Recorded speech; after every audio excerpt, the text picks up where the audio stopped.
Video ini hanya untuk mereka yang punya logika. Bagi yang tidak punya logika, skip aja. Pembahasan rancangan revisi Undang-Undang Penyiaran ditunda. Banyak pihak termasuk saya gembira dengan keputusan Badan Legislasi DPR tersebut. Namun ini tidak berarti kita sudah sepenuhnya bisa bernapas lega. Pembahasannya hanya ditunda, entah sampai kapan. Bisa saja di masa bakti DPR sampai Oktober nanti, atau bisa juga di masa bakti DPR baru tahun depan. Bagaimanapun, saya tetap menganggap isi revisi Undang-Undang Penyiaran ini sangat mengecewakan. Revisi Undang-Undang ini dibuat DPR dan isinya mencerminkan semangat yang hendak memutar balik arah demokratisasi penyiaran yang selama ini sudah mandek selama belasan tahun. Saya heran mengapa para anggota DPR bisa berpikiran sesempit itu. Saya kali ini akan membahas terutama beberapa hal untuk menunjukkan betapa pentingnya kita menolak revisi Undang-Undang Penyiaran dalam formatnya saat ini. Undang-Undang Penyiaran yang lahir tahun 2002 itu sendiri memang sangat perlu direvisi. Tapi kalau revisinya seperti yang sekarang dibuat, mungkin sebaiknya kita tidak perlu punya Undang-Undang Penyiaran sama sekali. Pertama, saya ingin komentari soal larangan penayangan eksklusif jurnalistik investigasi. Mungkin Anda paham ya bahwa ini adalah sebuah bentuk kerja jurnalistik yang melibatkan investigasi untuk membongkar kejahatan atau penyalahgunaan kekuasaan. Bagi contoh, kalau ada penjualan bakso dengan menggunakan daging tikus. Dalam jurnalisme investigatif, si wartawan bukan hanya memberitakan ditemukannya penjualan bakso tikus di sebuah daerah. Wartawan jurnalisme investigatif akan berusaha menelusuri proses pembuatan dan penyebarannya. Di mana dibuat, siapa pembuatnya, bagaimana pembuatannya, berapa keuntungannya, dan seterusnya. Begitu juga misalnya dalam kasus korupsi di Kementerian Pertanian. Wartawan bukan cuma melaporkan kesaksian di pengadilan, namun juga membongkar siapa pihak-pihak yang di belakang layar. Bagaimana mereka berkomplot, bagaimana caranya sehingga dana triliunan rupiah bisa dikorupsi, dan seterusnya. Ini adalah tipe jurnalisme yang berisiko sehingga jarang dilakukan oleh wartawan televisi dan radio. Tapi bila kita misalnya berharap Indonesia bisa bersih dari korupsi, kita tentu butuh corak jurnalisme semacam ini. Jadi sungguh mengherankan kalau DPR sekarang justru melarang jurnalisme investigatif. Satu-satunya penjelasan yang masuk akal adalah DPR khawatir bahwa wartawan akan membongkar korupsi, manipulasi, kecurangan, atau perselingkuhan anggota DPR atau partai politiknya. Karena itu larangan ini seharusnya tidak ada.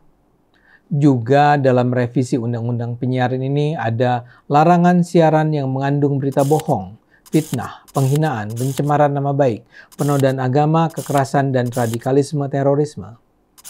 Kalau pelarangan berita fitnah dan bohong, tentu kita bisa mengerti. Tapi kalau ada larangan penghinaan, pencemaran nama baik, ini tentu sangat bermasalah karena definisinya bisa sangat luas. Banyak pihak menyebutnya sebagai pasal karet karena kelenturannya. Anda masih ingat kasus beberapa tahun lalu ketika seorang pasien rumah sakit mengeluh tentang buruknya pelayanan rumah sakit? Karena dia menyebarkan keluhan itu di media sosial, dia akhirnya dituntut atas alasan penghinaan dan pencemaran nama baik. Hal serupa bisa juga terjadi kalau pasal itu sekarang ada di Undang-Undang Penyiaran. Pasal itu sangat membahayakan ruang gerak para jurnalis penyiaran. Sekarang kita beralih ke isu berikutnya. Revisi Undang-Undang Penyiaran ini juga memberi peraturan yang ketat soal lesbian, gay, biseksual, dan transgender. Pengaturan mengenai LGBT berulang kali muncul di sepanjang naskah undang-undang ini. Dan terasa sekali betapa para perancang undang-undang punya antipati terhadap LGBT. Coba kita lihat pasal-pasalnya. Di pasal 10 ada aturan mengenai calon anggota Komisi Penyiaran Indonesia, KPI. Anda mungkin tahu, KPI adalah lembaga regulator penyiaran, terutama isi siaran. Para anggotanya berjumlah 9 orang dipilih oleh DPR. Dalam pasal 10 itu ditetapkan kriteria yang harus dipenuhi untuk ditetapkan sebagai anggota oleh DPR. Biasalah, mereka harus warga negara Indonesia, bertakwa kepada Tuhan Yang Maha Esa, setia kepada Pancasila dan UUD 45. Tapi kemudian ada satu tambahan kriteria lagi. Calon anggota KPI itu tidak mengalami penyimpangan orientasi dan atau perilaku seksual. Pasal ini memang tidak jelas-jelas bilang melarang gay atau lesbian jadi anggota KPI.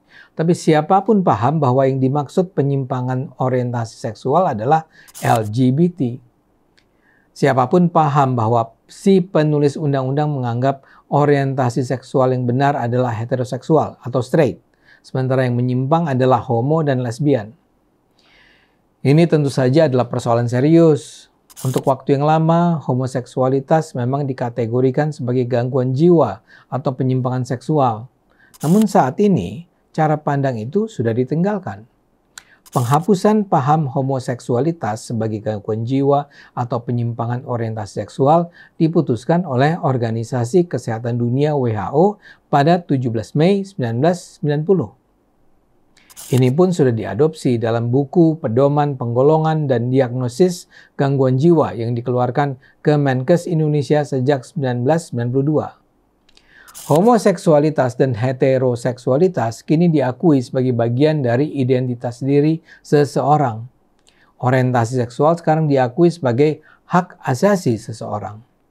Karena itu, bila undang-undang penyiaran melarang individu dengan orientasi seksual gay atau lesbian menjadi anggota KPI, itu tentu adalah pelanggaran hak asasi manusia.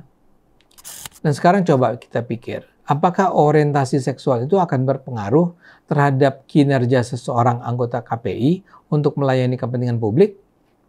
Apakah orientasi seksual seseorang berkorelasi dengan integritasnya, kejujurannya, komitmennya? Ya sudah pasti tidak. Jadi jelas pelarangan ini mengada-ada dan hanya bisa lahir dari anggota DPR yang memang punya kebencian tanpa dasar terhadap LGBT. Antipati terhadap gay dan lesbian juga terlihat di pasal-pasal lain. Misalnya saja pada pasal 46A ayat 2. Di pasal ini termuat serangkaian persyaratan dan larangan terhadap model yang tampil dalam iklan dalam siaran televisi. Misalnya saja larangan bahwa dalam iklan televisi tidak boleh ada muatan pornografis atau mengeksploitasi anak dan seterusnya. Nah, dalam rangkaian larangan itulah tercantum aturan bahwa materi iklan tidak boleh menggunakan model iklan LGBT. Ini lagi-lagi mengherankan. Soal pertama adalah soal identitas dan hak asasi manusia tadi. Apa salah seorang LGBT sehingga dia tidak boleh menjadi model iklan? Tapi persoalan kedua adalah bagaimana lembaga penyiaran bisa mengetahui bahwa seorang model itu homoseksual atau heteroseksual? Bagaimana membuktikan orientasi seksual seseorang? Dalam aturan mengenai isi siaran pun isu LGBT muncul.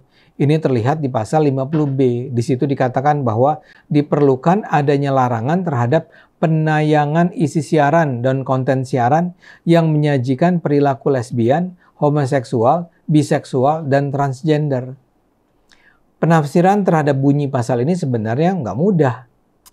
Kalau misalnya dikatakan yang dilarang adalah perilaku lesbian, yang didefinisikan sebagai adegan hubungan seks antara lesbian. Kita bisa bertanya, kalau gitu apakah hubungan seks heteroseksual boleh ditayangkan di televisi kita? Jawabannya pasti tidak. Jadi hampir pasti yang hendak dilarang adalah larangan penayangan berita mengenai LGBT. Selain itu ada banyak masalah lain. Dan ini menjadi penting karena undang-undang penyiaran ini akan mengatur bukan hanya lembaga penyiaran televisi dan radio terestrial seperti Trans TV, RCTI, SCTV, dan seterusnya, tapi juga lembaga penyiaran online melalui internet.